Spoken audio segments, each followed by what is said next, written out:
ഇത് നമുക്ക് നല്ലൊരു അടിപൊളി ബീഫ് ബിരിയാണിൻ്റെ റെസിപ്പിയാണ് ഉണ്ടാക്കുന്നത് കേട്ടോ. ഇതൊരുപാട് കൂട്ടുകാർ ചോദിച്ചതാണ് ബീഫ് ബിരിയാണിൻ്റെ റെസിപ്പി ഇടുക എന്നുള്ളത്. ഞാനിതിൻ്റെ മുമ്പിൽ നമ്മൾ ബീഫ് ബിരിയാണിയും ചിക്കൻ ഫ്രൈ ചെയ്ത ബിരിയാണിയും മട്ടൻ ബിരിയാണിയും എല്ലാം ഇട്ടിട്ടുണ്ട് കേട്ടോ. മന്തി ഒരുപാട് ബിരിയാണി റെസിപ്പീസൊക്കെ ഇട്ടിട്ടുണ്ട്. കാണാത്തവരൊക്കെ ഒന്ന് കണ്ടു നോക്കി. അതിൻ്റെ ലിങ്ക് ഞാൻ ഡിസ്ക്രിപ്ഷൻ ബോക്സിൽ കൊടുക്കാം. ഇതൊന്ന് അടിപൊളി ബീഫ് ബിരിയാണിയാണ് കേട്ടോ. പെട്ടെന്ന് ഉണ്ടാക്കാനും പറ്റും, കഴിക്കാനാണെങ്കിൽ നല്ല ടേസ്റ്റായിരുന്നു. അപ്പോൾ ഇതെങ്ങനെ ഉണ്ടാക്കുന്നത് കണ്ടു നോക്കിയാലോ. Welcome back to our channel. നമ്മുടെ പുതിയൊരു വീഡിയോയിലേക്ക് എൻ്റെ എല്ലാ കൂട്ടുകാർക്കും സ്വാഗതം. അതിന് നമുക്ക് ആദ്യം ഇതിലേക്ക് കുറച്ച് മസാല ഒന്ന് അരച്ചെടുക്കാണ്ട്. അതിലേക്ക് ഞാനൊരു 4 കൂട് വെളുത്തുള്ളി എടുത്തിട്ടുണ്ട് കേട്ടോ. പിന്നെ വലിയൊരു തുണ്ട് ഇഞ്ചി എടുത്തിട്ടുണ്ട്. അതുപോലെ എരിവിന് ആവശ്യമായിട്ടുള്ള മുളക് എടുക്കുക. ഞാനൊരു 10-15 മുളക് എടുത്തിട്ടുണ്ട്. അതുപോലെ 1/4 കപ്പ് ചെറിയ ഉള്ളി എടുത്തിട്ടുണ്ട്. അതൊക്കെ തോലൊക്കെ കളഞ്ഞതിന് ശേഷം നന്നായി കഴുകി വെച്ചിരിക്കുകയാണ്. പിന്നെ വലിയ ജീരകമുണ്ട്, 2 ടേബിൾ സ്പൂൺ വലിയ ജീരകം എടുത്തിട്ടുണ്ട്. ഇതെല്ലാം പാടെ കൂടിയിട്ട് നമുക്ക് മിക്സിയിലിട്ടിട്ടൊന്ന് അരച്ചെടുക്കണം. അതവിടെ അരച്ച് ഞാൻ മാറ്റി വെച്ചിട്ടുണ്ട്. പിന്നെ ഞാൻ എടുത്തിരിക്കുന്നത് 1.5 കിലോ ബീഫാണ്. ഈ 1.5 കിലോ ബീഫിനുള്ള മസാലയാണ് ഞാൻ ഈ പറയുന്നത്. ബീഫ് എടുത്ത് നന്നായിട്ട് കഴുകി വെള്ളം വാർന്നതിന് ശേഷം മസാല വയ്ക്കുക കേട്ടോ. അതിലേക്ക് നമ്മൾ അരച്ച് വെച്ച മസാലയിൽ നിന്ന് 3 ടേബിൾ സ്പൂൺ ഞാൻ ഇടുന്നുണ്ട്.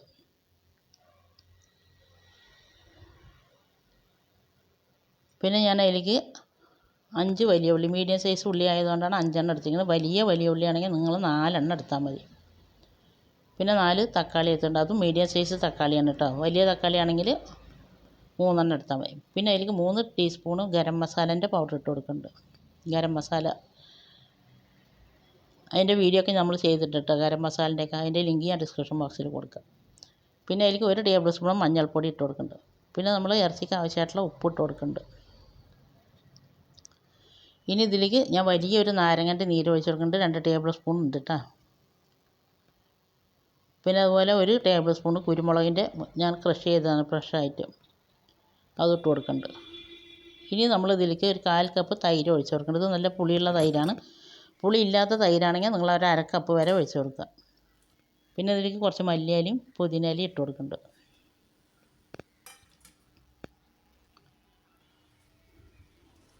ഇനി ഇതെല്ലാം പാടെ കൈ കൊണ്ട് നന്നായിട്ട് മിക്സ് ആക്കിയിട്ട് ഉള്ളിയും തക്കാളിയൊക്കെ ഒന്ന് ഉടഞ്ഞ് കിട്ടണം. ഇറച്ചിയിൽ ഇതൊക്കെ പാടെ നന്നായി മിക്സായി കിട്ടണം. അങ്ങനെ ഞാനിതാ മിക്സാക്കി വെച്ചിട്ടുണ്ട്.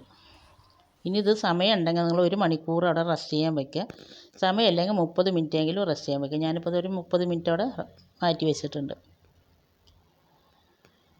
30 മിനിറ്റ് കഴിഞ്ഞതിന് ശേഷം ഞാനിത് കുക്ക് ചെയ്യണത് കുക്കറിലാണ് കേട്ടോ.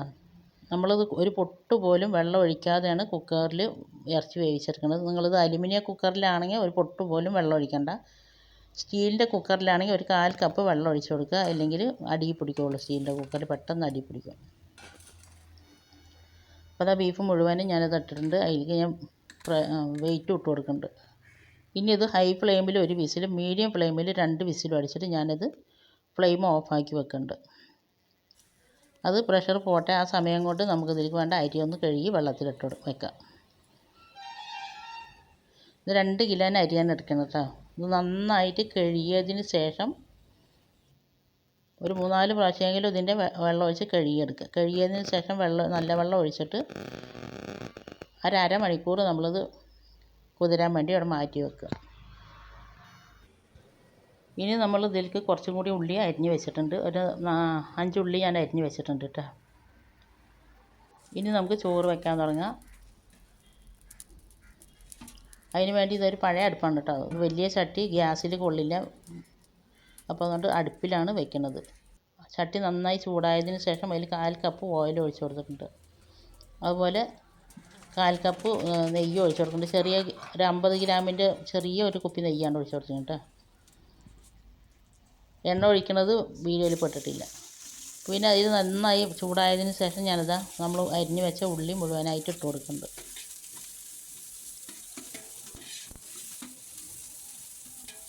ഒരുപാട് തീ കത്തിയിട്ട് കരിഞ്ഞു പോയത്. അപ്പോൾ ഞാൻ കുറച്ച് തീയൊന്ന് മാറ്റി വെച്ചിട്ടുണ്ട്. നമ്മൾ എങ്ങനെയാണ് ഉള്ളി പെർഫെക്റ്റായിട്ട് വറുക്കുക എന്നുള്ളതിൻ്റെ വീഡിയോ ഞാൻ ചെയ്തിട്ടുണ്ട്. അപ്പോൾ അതിൻ്റെ ലിങ്ക് ഞാൻ ഡിസ്ക്രിപ്ഷൻ ബോക്സിൽ കൊടുക്കുക. കാണാത്തവരുണ്ടെങ്കിൽ കണ്ടു നോക്കി. അതിൽ കറക്റ്റ് ഡീറ്റെയിൽ ആയിട്ട് എല്ലാം പറയുന്നുണ്ട് ഞാൻ. ഉള്ളി ഫ്രൈ ചെയ്തതിന് ശേഷം കൈ കൊണ്ടൊന്ന് വിടർത്തിയിട്ട് കൊടുക്കുക. ഇനി അതവിടെ ഇരുന്ന് ചൂടാറട്ടെ കേട്ടോ. അപ്പോഴേക്കും നമുക്ക് ഇതിലേക്ക് കുറച്ച് അണ്ടിപ്പരിപ്പും മുന്തിരിയൊക്കെ ഒന്ന് വറുത്തെടുക്കുന്നുണ്ട്. അതൊന്നും ഇപ്പോൾ ഞാൻ വറക്കണമെന്നും ഞാൻ കാണിക്കണില്ല. അതും വറുത്തെടുത്തതിന് ശേഷം നമുക്കിത് അതേ എണ്ണയിലേക്ക് തന്നെയാണ് ചോറ് വെക്കാനിടുന്നത്. 2 തുണ്ട് പട്ട ഇട്ടെടുത്തിട്ടുണ്ട്. പിന്നെ ഗ്രാമ്പു, ഏലക്ക, 3-4 ഗ്രാമ്പു, അതുപോലെ തന്നെ 3-4 ഏലക്കായ ഒന്ന് ചതച്ചിട്ടാണ് ഏലക്കായ ഇട്ട് കൊടുക്കുന്നത്. പിന്നെ അരിഞ്ഞ് വെച്ച ഉള്ളി ഞാൻ ഓർമ്മയില്ലാണ്ട് മുഴുവനായിട്ടും ഫ്രൈ ചെയ്തെടുത്തിട്ടാണ്. നമ്മൾ ഒരു ഉള്ളി ചോറിലേക്ക് വേണ്ടിയിട്ട് മാറ്റി വെച്ചതായിരുന്നു, അത് ഓർമ്മയില്ലാണ്ട് ഇട്ട്. അപ്പോൾ ഫ്രൈ ചെയ്ത ഉള്ളി തന്നെയാണ് ഞാൻ ഇതിലേക്ക് എണ്ണയിലേക്ക് ഇട്ട് കൊടുക്കുന്നത്. അതുകൊണ്ട് പിന്നെ നമുക്കത് ഒരുപാട് ഫ്രൈ ചെയ്യേണ്ട ആവശ്യമൊന്നുമില്ല. പിന്നെ നമ്മൾ അരച്ച് വെച്ച ഇഞ്ചി, വെളുത്തുള്ളി, പച്ചമുളക്, വലിയ ജീരകം, ചെറിയ ഉള്ളിയൊക്കെ പാടെ അരച്ച് വെച്ചതിന് ഒരു 1.5 ടേബിൾ സ്പൂൺ ഇട്ട് കൊടുക്കുന്നുണ്ട്. മസാലയുടെ പച്ചമണം മാറിയതിന് ശേഷം ഞാൻ അതിലേക്ക് വേണ്ട വെള്ളം ഒഴിച്ച് കൊടുക്കുന്നുണ്ട്. ഇഞ്ചിയും വെളുത്തുള്ളിയൊക്കെ ഇടുമ്പോൾ നമ്മുടെ ചോറ് ഒരു പ്രത്യേക ടേസ്റ്റാണ്. ചോറ് മാത്രം കഴിക്കാൻ തന്നെ നല്ല ടേസ്റ്റാണ് കേട്ടോ. നിങ്ങൾക്കാണെങ്കിൽ കുറച്ച് മല്ലിയിലയും കൂടി ഇടാം. എനിക്കത് മറന്നതാണ് കേട്ടോ, ഞാൻ മല്ലിയില ഇടലുണ്ട് ചോറിൽ.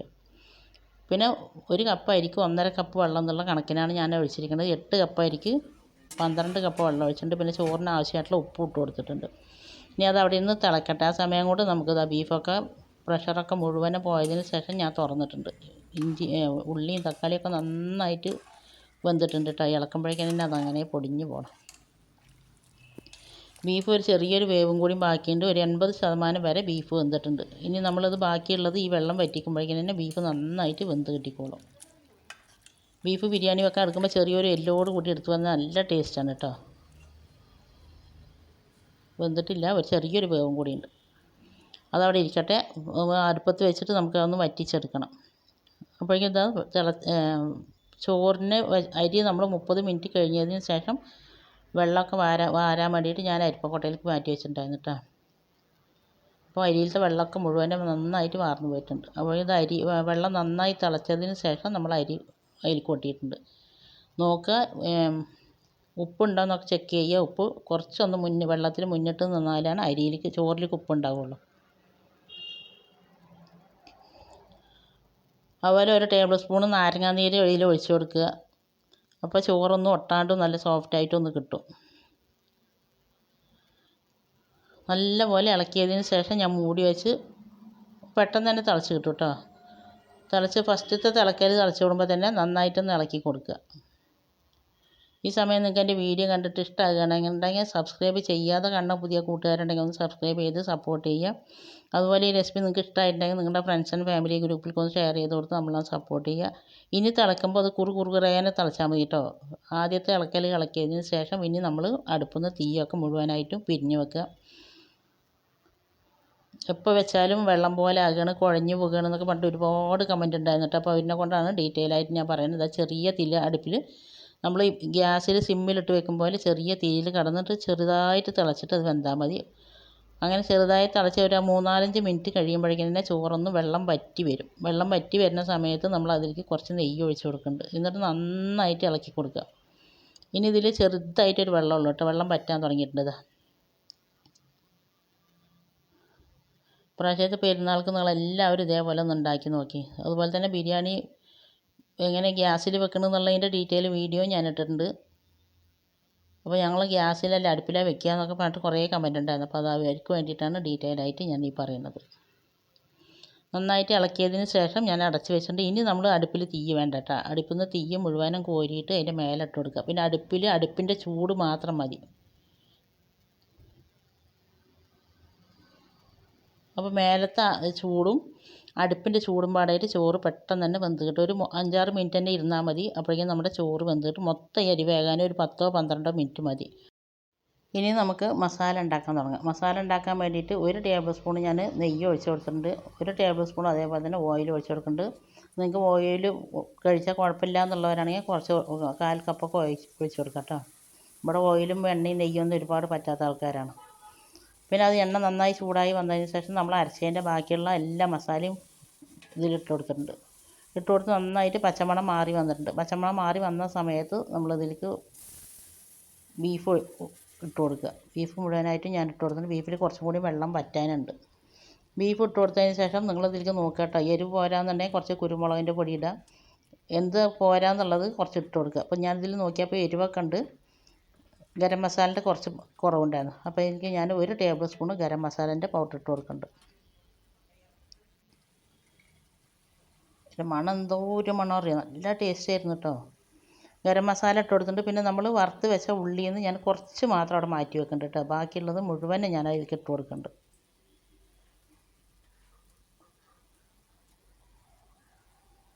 നമ്മൾ ഉള്ളി ഫ്രൈ ചെയ്തതും കൂടി ഇട്ട് കൊടുക്കുമ്പോൾ അടിപൊളി ടേസ്റ്റാണ്.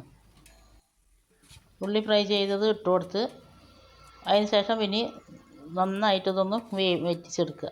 ബീഫിലത്തെ വെള്ളം ഒന്ന് വറ്റി നമ്മൾ ഒഴിച്ചാൽ എണ്ണ തെളിഞ്ഞ് കിട്ടണം. ഇതിൽ ഒരുപാട് എണ്ണ ഒഴിച്ചിട്ടില്ല, അതുകൊണ്ട് ഒരുപാട് എണ്ണൻ്റെ മെഴുക്കുണ്ടാവില്ല. അതുപോലെ തന്നെ ഇത് ബീഫ് വാങ്ങിയിട്ട് വരുമ്പോൾ ഒരുപാട് മെഴുക്കില്ലാണ്ടാണ് വാങ്ങിയിട്ട് വന്നിരിക്കുന്നത് കേട്ടോ. നമ്മൾ കുറച്ച് മെഴുക്കും ചെറിയൊരു എല്ലോട് കൂടിയിട്ട് ബീഫ് വെക്കുമ്പോൾ നല്ല ടേസ്റ്റ് തന്നെ ആയിരിക്കും. അപ്പോൾ അതാ ബീഫിലത്തെ വെള്ളമൊക്കെ വറ്റിയിട്ടുണ്ട്, നമ്മൾ ഒഴിച്ച എണ്ണ തെളിഞ്ഞ് വന്നിട്ടുണ്ട്. അത്ര മതി. ഇനി നമ്മളിതാ ഞാൻ ചോറ് വേറൊരു പാത്രത്തിലേക്ക് മാറ്റിയിട്ട് അതിൻ്റെ മേലെ തീയിട്ട് വെച്ചിരിക്കുകയായിരുന്നു കേട്ടോ. ചോറ് വെച്ച പാത്രത്തിലാണ് നമ്മൾ ബീഫ് ഉണ്ടാക്കിയത്. നമ്മൾ ഏതിലാണോ ദമ്മിടണ അതിൽ ബീഫ് ഉണ്ടാക്കിയത്. അതിന് ശേഷം വെന്ത് ചോറിന്ന് ഞാനിതാ ബീഫിൻ്റെ മേലെ ഇട്ട് കൊടുക്കുന്നുണ്ട്. ബീഫിൻ്റെ മേലെ നിരത്തി ഇട്ട് കൊടുക്കുക. പകുതി ചോറ് ഞാൻ ഇട്ട് കൊടുത്തിട്ടുണ്ട് കേട്ടോ. പകുതി ചോറ് ഇട്ട് കൊടുത്തതിന് ശേഷം അതെല്ലാം നല്ല ലെവൽ പോലെ ആക്കിയിട്ട് കുറച്ച് മല്ലിയിലയും പുതിനയിലയും ഇട്ട് കൊടുക്കുന്നുണ്ട്. പിന്നെ നമ്മൾ വറുത്ത് വെച്ച ഉള്ളി, പിന്നെ അണ്ടിപ്പരിപ്പ്, മുന്തിരി ഒക്കെ ഇട്ട് കൊടുക്കുന്നുണ്ട്. പിന്നെ ഒരു സ്പൂണ് ഗരം മസാലേൻ്റെ പൗഡർ, അത് കുറച്ച് കൈ കൊണ്ട് ഇങ്ങനെ വിടർത്തി ഇട്ട് കൊടുക്കുന്നുണ്ട്. നിങ്ങൾക്ക് വേണമെങ്കിൽ ഇതിൻ്റെ മേലേക്ക് ഒരു ടേബിൾ സ്പൂൺ നെയ്യ് ഒഴിച്ച് കൊടുക്കുക. ഞാൻ നെയ്യ് ഒഴിച്ച് കൊടുക്കണില്ല. അതിന് ശേഷം ബാക്കിയുള്ള ചോറ് മുഴുവനായിട്ട് നമ്മളിതിൻ്റെ മേലിട്ട് കൊടുക്കുക. ഇനി നിങ്ങൾക്ക് കളറിൻ്റെ ആവശ്യം ഉണ്ടെങ്കിൽ കുറച്ച് പാലിൽ മഞ്ഞൾപ്പൊടി കലക്കിയിട്ട് ഇതിൻ്റെ മേലെ ഒഴിച്ച് കൊടുക്കാം കേട്ടോ. ഞാനതൊന്നും ഒഴിച്ച് കൊടുക്കണില്ല. അത് മഞ്ഞ കളർ പോലെയല്ല, വെള്ള കളർ പോലുള്ള ബിരിയാണിയാണ് ഉണ്ടാക്കുന്നത്. അതിന് ശേഷം ബാക്കിയുള്ള ചോറ് മുഴുവനായിട്ട് ഇട്ട് കൊടുത്തതിന് ശേഷം നമ്മൾ ആദ്യം ചെയ്ത പോലെ തന്നെ മല്ലിയിലയും പുതിനയിലയും ഇട്ട് കൊടുക്കുന്നുണ്ട്. അണ്ടിപ്പരിപ്പ്, മുന്തിരി, വറുത്ത ഉള്ളി, പിന്നെ കുറച്ച് ഗരം മസാലേൻ്റെ പൗഡർ എല്ലാം ഇട്ട് കൊടുക്കുന്നുണ്ട്. മേലെ വേണമെങ്കിൽ നിങ്ങൾക്ക് നെയ്യ് ഒഴിച്ച് കൊടുക്കുക. എൻ്റെ അഞ്ചത്തിൻ്റെ വീട്ടിലാണ് ഞാൻ ഇത് വെച്ചത് കേട്ടോ. അപ്പോൾ അവർക്ക് അങ്ങനെ ഒരുപാട് നെയ്യും മെഴുക്കൊന്നും കഴിക്കാത്തവരാണ്, ഇഷ്ടമില്ലാത്തവരാണ്. അതിന് ശേഷം നമ്മൾ ഇതിൻ്റെ മേലേക്ക് തീ ഇട്ട് കൊടുക്കുക.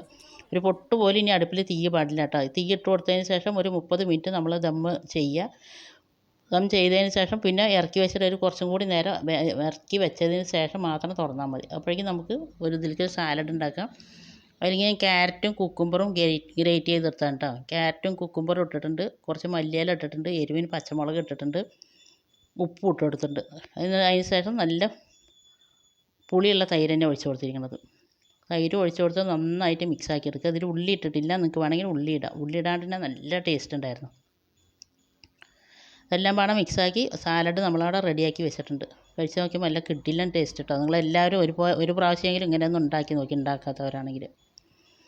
അപ്പോഴേക്കും ഇതാ നമ്മുടെ ചോറൊക്കെ 30 മിനിറ്റ് കഴിഞ്ഞ് പിന്നെ അതിൻ്റെ മേലത്തെ തീയൊക്കെ കൊട്ടി കളഞ്ഞിട്ടുണ്ട്. ഞാൻ കുറച്ച് നേരം കൂടി വെച്ചതിന് ശേഷം നമ്മളിത് തുറക്കേണ്ടത്. ഒരുപാട് നേരമായിരിക്കണം കേട്ടോ. അപ്പോൾ തന്നെ ഇത് തുറക്കുമ്പോണ്ടല്ലോ അടിപൊളി മണമാണ് കേട്ടോ. തുറന്നതിന് ശേഷം നന്നായിട്ടൊന്ന് ഇളക്കി കൊടുക്കുക. ഇളക്കി കൊടുത്തതിന് ശേഷം ചോറ് ഒരു ഭാഗത്തേക്ക് മാറ്റിയെടുക്കുക. ഇതിപ്പോൾ തമ്പനയിൽ എടുക്കാൻ വേണ്ടിയിട്ട് ഞാൻ ഇങ്ങനെ കാട്ടണം കേട്ടോ. നമുക്ക് ഒന്നിച്ചിട്ട് ചോറും ബീഫും പാടെ ഇളക്കിയിട്ട് ഇത് വിളമ്പുക. നമ്മളിതിൽ ഒരുപാട് മസാല ഒന്നും ചേർത്തിയിട്ടില്ല. നല്ല ടേസ്റ്റോട് കൂടി അടിപൊളി കിടിലൻ ബീഫ് ബിരിയാണിയാണ് ഇന്ന് ഉണ്ടാക്കിയത്. റെസിപ്പി നിങ്ങൾക്ക് എല്ലാവർക്കും ഇഷ്ടമായിട്ടുണ്ടാവും എന്ന് വിചാരിക്കണം. ഇഷ്ടമായ നിങ്ങളെല്ലാവരും ഇതേപോലെ ഒന്ന് ഉണ്ടാക്കി നോക്കുക. അത് നിങ്ങളുടെ ഫ്രണ്ട്സ് ആൻഡ് ഫാമിലി ഗ്രൂപ്പിലേക്ക് ഒന്ന് ഷെയർ ചെയ്ത് കൊടുത്ത് നമ്മളൊന്ന് സപ്പോർട്ട് ചെയ്യുക. സബ്സ്ക്രൈബ് ചെയ്യാതെ കാണുന്ന പുതിയ കൂട്ടുകാരുടെ ഒന്ന് സബ്സ്ക്രൈബും കൂടി ചെയ്ത് സപ്പോർട്ട് ചെയ്യുക.